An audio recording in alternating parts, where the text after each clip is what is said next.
রাসূলুল্লাহ সাল্লাল্লাহু আলাইহি ওয়াসাল্লাম এই রমজান মাসে কোরআন তিলাওয়াত করতেন, সুবহানাল্লাহ। তিনি যখন তাহাজ্জুদের নামাজ পড়তেন, এই তাহাজ্জুদের নামাজের মধ্যেও তিনি কোরআন তিলাওয়াত করতেন। এবং তিনি যখন সেহরি খাওয়ার পরে ফজর পড়তেন, এই সময়ের মধ্যেও একটা ব্যবধান থাকতো যে অন্তত 50 আয়াত তেলাওয়াত করা যায়, এই পরিমাণ ব্যবধান থাকতো বলে, সুবহানাল্লাহ। এখন তো আমার আপনার সেহরির সাথে নামাজের বিবাদ নেই, ঘন্টা পড়তে দেরি এরপরে নামাজ আল্লাহ হয়, কি বলেন ঠিক না? কোনো মুসলমানের সময় নাই, সেহরি খাওয়ার সময় শেষ তো ফজরের নামাজ শুরু হয়ে গেল না। রাসূল তো এই সুন্নত আদায় করেন নাই। রাসূল ফজরকে ফজরের সময় গিয়ে আদায় করতেন। সেহরি খেয়ে ফেলছেন, এই জন্য রাত জাগা লাগবে বলে তিনি তাড়াতাড়ি করতেন। কথা বুঝতেছেন? এই সুন্নতটা আমাদের সমাজে নাই, আসেনি? আমাদের আলেমরা এই সুন্নতটা তুলে দিয়েছে আল্লাহর পক্ষ থেকে। রাসূলুল্লাহ সাল্লাল্লাহু আলাইহি ওয়াসাল্লাম যেভাবে সুন্নতগুলো আদায় করেছেন, আজকে আমরা যদি সেইভাবে সুন্নতগুলো আদায় করতে পারতাম তাহলে আমাদের রোজার মর্যাদাও বেড়ে যেত। এজন্য এই সুন্নতটা খেয়াল রাখবেন। ফজর পড়তে একটু দেরি হলেই ভালো, ফজর পড়তে একটু দেরি হলেই ভালো। সেহরির টাইম শেষ, আজান হয়েছে, 5 মিনিটের মাথায় জামাত, এটা রাসূলের সুন্নতের মধ্যে পড়ে না। এবং স্বাভাবিক অবস্থার কথাও আপনাকে ভাবতে হবে। রমজান মাস চলে গেলে যারা নফল রোজা রাখবে তারা কখন সাহারি শেষ করবে? দেখা যায় ফজরে আজান হলে আপনারা সাহারি শেষ করেন, এটা রমজান মাসের নিয়ম। কিন্তু রমজান যখন চলে গেল তখন তো আর সাহারির ওয়াক্ত বেড়ে যায় না, কি বাড়ে নাকি? তখনও তো এইরকমই সময়টা থাকে, কিন্তু ফজরে আজান হয় প্রায় ওয়াক্ত হওয়ারও অনেক পরে। তাইলে যারা ওই সময় আজান হলে সাহারি খাওয়া বন্ধ করে, তারা কি সাহারি খাওয়ার টাইমে খাইলো না পরে খাইলো? বুঝতে পেরেছেন কথাটা? এই বিষয়গুলো এলাকার মানুষের ব্রেনে দিতে হবে, জানতে হবে যে না, সাহারির টাইমটা একটু আগেই, তোমাকে সাহারি আরো আগে খাইতে হবে। আজানের সাথে সাথে শেষ করাটা রমজান মাসের সুন্নত দিতে পারে, কিন্তু এটা অন্য সময়ে এটা হবে না। রমজান মাসেও ঠিক যখন সাহারির সময় শেষ হয় তখনই আজান দেওয়াটা, এটাও সুন্নত না। কারণ সাহারির সময়টা ওয়াক্ত আসার আগে শেষ হয়ে যায়। কথা বুঝতেছেন? যেমন ফজরের ওয়াক্ত আসার আগে তাহাজ্জুদের ওয়াক্ত শেষ হয়ে যায়।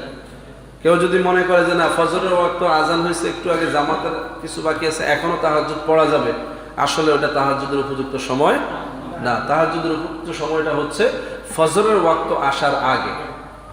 ঠিক যেমনি ভাবে ফজরের ওয়াক্ত আসার আগেই সেহরি খেতে হবে। কথা বুঝে আসছে? সময়ের হিসাব তো ক্লিয়ার আছে। সুবহে সাদেক, এটা আমাদের অনেকে বোঝে না। সুবহে সাদেক কি? এখানে আবার দুইটা বিষয় আছে। একটা হচ্ছে শফক, একটা হচ্ছে সাদা আভা সমৃদ্ধ ভোর, আর একটা হচ্ছে লাল আভা সমৃদ্ধ ভোর। এখানেও ডিফারেন্স আছে। সুতরাং এই বিষয়গুলো আমাদের জানতে হবে। রাত্রিকালীন যে সাহারির সময়, সেটা সুবহে সাদেক হচ্ছে অন্ধকারাচ্ছন্ন ভোর। অন্ধকারাচ্ছন্ন ভোরের মধ্যে আপনাকে শেষ করতে হবে। তাহলে এগুলো আমাদের অন্য সময় মানার দরকার আছে না নাই? রাসূলুল্লাহ সাল্লাল্লাহু আলাইহি সাল্লাম তারাবিহ নামাজ পড়তেন, সেখানে তেলাওয়াত করতেন। সেখানে একটা হদ আছে। রাসূল যে খুতবা দিতেন, খুতবার একটা হদ আছে। হদ মানে সীমা আছে। আমাদের দেশে অনেক আলেমরা খুতবা দেয়, মুখস্থ খুতবা। খুতবার সময় হয়তো 2 থেকে 3 মিনিট। কয় মিনিট? 2 থেকে 3 মিনিট বা সর্বোচ্চ 5 মিনিট। আয়াত হয়তো 2টা 3টা তেলাওয়াত করে, 2টা একটা হাদিস তেলাওয়াত করে। এই সময়ের মধ্যে তার খুতবা শেষ হয়ে যায়, মুখস্থ দিচ্ছে। কিন্তু খুতবার হদ হচ্ছে তেওয়ালে মিসাল হতে হবে। কি হতে হবে? তেওয়ালে মিসাল। এই তেওয়ালে মিসাল হচ্ছে তেলাওয়াতের একটা মেসাল পরিমাণ নির্ধারিত আছে, যেটার পরিমাণ নির্ধারণ করা হয়েছে 50 আয়াত। কত আয়াত? আচ্ছা, 50 আয়াত পরিমাণ খুতবা যদি আমরা পড়ি তাহলে অনেক লম্বা হয়ে যাবে না? তো ওলামায়ে কেরাম কি করেছেন? কিতাবের মধ্যে এমন একটা মিসাল তৈরি করেছেন যে যেটা তেওয়ালে মিসালের হক আদায় করে। তেওয়ালে মিসালের সর্বনিম্ন হদ হচ্ছে 3 আয়াত। কত আয়াত?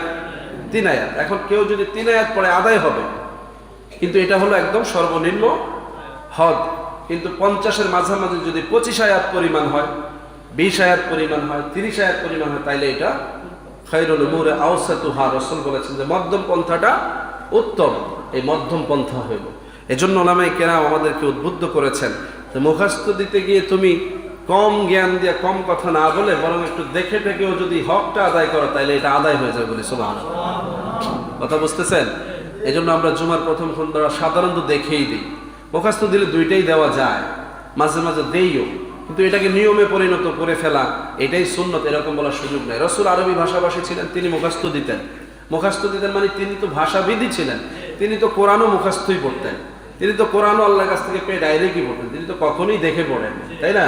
তাইলে সেটা এই জায়গায় মেলানো যাবে না। একইভাবে রাসূলুল্লাহ সাল্লাল্লাহু আলাইহি ওয়াসাল্লাম ইবাদত করতেন। এই ইবাদতের মধ্যে একটি মৌলিক ইবাদত ছিল যে রমজান মাসের মধ্যে শেষ দশকে তিনি ইতিকাফ করতেন। সুবহানাল্লাহ। কি করতেন? ইতিকাফ। এটা রাসূলের দায়মি সুন্নত। ইতিকাফটা রাসূলের দায়মি সুন্নত। যতগুলো রমজান রাসূল পেয়েছেন, রোজা ফরজ হওয়ার পরে যতগুলো রমজান রাসূল পেয়েছেন, প্রায় প্রত্যেকটা রমজানই রাসূল 20 দিন অথবা 10 দিন ইতিকাফ করেছেন বলে সুবহানাল্লাহ। কোন রমজানে 20 দিনও করেছেন, কোন রমজানে 10 দিন অবশ্যই করেছেন। 10 দিন ইতিকাফ কখনোই ছেড়ে দেন নাই। এটাও রাসূলের সুন্নাত। এটার ব্যাপারে আমাদের সমাজে খুব অনীহা আছে, আমরা এই সময়টা বের করতে পারি না। আমাদের যাদের দায়িত্ব আছে তারাও এড়িয়ে যাচ্ছি, যাদের দায়িত্ব কম তারাও এড়িয়ে যাচ্ছি। আসলে এই জন্য এটাকে রাসূল আমাদেরকে ফরজ করে দেন নাই। ইতিকাফটা ফরজে কিফায়ার হুকুম রাখে। সমাজের মধ্য থেকে কিছু মানুষ যদি আদায় করে দেয় আদায় হবে, কিন্তু এটাও অধিকাংশ মানুষ যদি আদায় করে তাইলে সুন্নতটা আদায় হবে। সুবহানাল্লাহ। কারণ রাসূল যেটা গুরুত্ব দিয়ে করতেন সেটাকে উম্মত গুরুত্ব দিবে, কি বলেন ঠিক না? এই জন্য মসজিদের পক্ষ থেকে আমরা 10 জন 12 জন বা 3 জন 5 জন নির্ধারণ করলাম। এই নির্ধারণ করা একটা জিনিস, আর একটা হচ্ছে আমি নিজের ইচ্ছায় ইতিকাফে বসলাম, এটা আরেকটা জিনিস। বেশ কম আছে না নাই? আচ্ছা, স্বেচ্ছায় ইতিকাফ করাটার সুযোগ যাদের আছে, এইটাকে আপনি আপনার জন্য একটা এই রমজানের নেকামল হিসাবে গ্রহণ করেন। লাভ কি হবে? রাসূলুল্লাহ সাল্লাল্লাহু আলাইহি সাল্লাম বলছেন যারা রমজানের শেষ দশকে ইতিকাফ করবে তারা জান্নাত পেয়ে যাবে বলে সুবহানাল্লাহ। দুইটা কারণ বলেছেন রাসূল। একটা হচ্ছে যারা নিজেদেরকে জান্নাতের এই বাগানের মধ্যে অর্থাৎ মসজিদের মধ্যে আবদ্ধ করে নিল, তারা আল্লাহর কাছে তওবা করবে, গুনাহ মাফ চাইবে, কোনো গুনাহের কাজে লিপ্ত হবে না। ফলে রমজানের শেষ দশকে যেহেতু জাহান্নাম থেকে মুক্তির সময়, এই সময় আল্লাহ তাকে জাহান্নাম থেকে মুক্তি দিয়ে দিবেন, অটোমেটিক সে জান্নাতি হয়ে যাবে সুবহানাল্লাহ। আর এই ইতিকাফে থাকার কারণে সে রমজানের শেষ দশকে 21, 23, 25, 27 বা 29 যে বেজোড় রাত্রি রয়েছে, এই রাত্রিগুলো যে কোনো একটি রাত্রি লাইলাতুল কদর, সে লাইলাতুল কদর পেয়ে যাবে। সুতরাং এই পাওয়া ইবাদতের দ্বারা তার আমলনামা এত ভারী হবে, সে জান্নাতি হয়ে যাবে বলে সুবহানাল্লাহ। তাহলে যারা আমরা জান্নাতের আশায় অনেক আমল করি, আমাদের জন্য এটা একটা সহজ সিলেবাস, কি বলে ঠিক না? তাহলে রমজানের শেষ দশকে নিজের থেকে স্বেচ্ছা প্রণোদিত হয়ে, স্বপ্রণোদিত হয়ে মসজিদগুলোতে ইতিকাফে বসা, এটা নবীর একটা বড় সুন্নত, কি বলে ঠিক না? আল্লাহ পাক আমাদেরকে তৌফিক দান করুন, সকলে বলি আমিন। এবং এটাকে একটা উৎসব আকারে করা যেতে পারে। ইতিকাফের মৌসুম, যেমন এখন মদিনা শরীফ, মক্কা শরীফে ইতিকাফের মৌসুম চলছে। অনেকেই প্রস্তুতি নিয়ে সারা দেশ থেকে যাচ্ছে যে হেরেম শরীফে ইতিকাফ করব। অনেকে যাচ্ছে যে মদিনার মসজিদে নববীতে ইতিকাফ করব, কারণ ওখানে সওয়াব বেশি। কি তাই বলে আপনি মসজিদে ইতিকাফ করলে সওয়াব হবে না? এখানেও সওয়াব বেশি। ঘরে ইতিকাফ করলে হবে না? হবে, সেখানেও সওয়াব আছে। যাদের সুযোগ নেই মসজিদে, তারা ঘরে ইতিকাফ করবে। নারীরা তো অবশ্যই পর্দার কারণে ঘরে করবে, কিন্তু পুরুষেরাও যদি ঘরে ইতিকাফ করতে চায় নিষেধ নাই। নতুন মাসালা মনে হচ্ছে? নিষেধ নাই। যেখানে আপনার পার্শ্ববর্তী মসজিদ নাই, কাছাকাছি সুযোগ নাই, সেখানে আপনার খাবার দাবারের অ্যারেঞ্জমেন্ট নাই, মসজিদে থাকলেই তো আর হবে না। সেই রকম সুযোগ যদি না থাকে, তাহলে আপনি আপনার ইচ্ছে করলে আপনার ঘরের মধ্যে পর্দাটা নাই, আপনি পুরুষ মানুষ, সেখানেও আপনি পর্দার সহিত ইতিকাফ করতে পারেন। তবে যেহেতু আমাদের পাড়া মহল্লা বাড়িতে সব জায়গায় মসজিদ আছে এবং মসজিদে খেদমত করার মতো লোক আছে, এটা না করাই ভালো। আবার এটা শুরু করে দিন, হুজুরে কইছে ঘরে করা যাইব, করে দিন না। যাতে আমাদের দেশে এরকম ক্রাইসিস না। মরুভূমিতে ধরেন মসজিদ নাই, বিরাট এলাকা, বিরাট জায়গা, এখন মুসল্লি সেখানে বসবাস করে একা, সে কই যাবে? সে তার জায়গাটাকেই যদি সে ইতিকাফের জন্য নির্ধারণ করে, এখানেই আল্লাহ তাকে বরকত দিবে।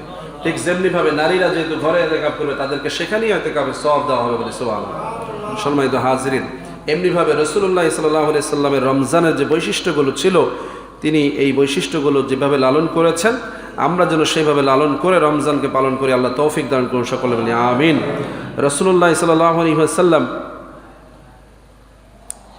এই ইফতার করার যে সময়টা, এই নিয়েও কথা বলেছেন।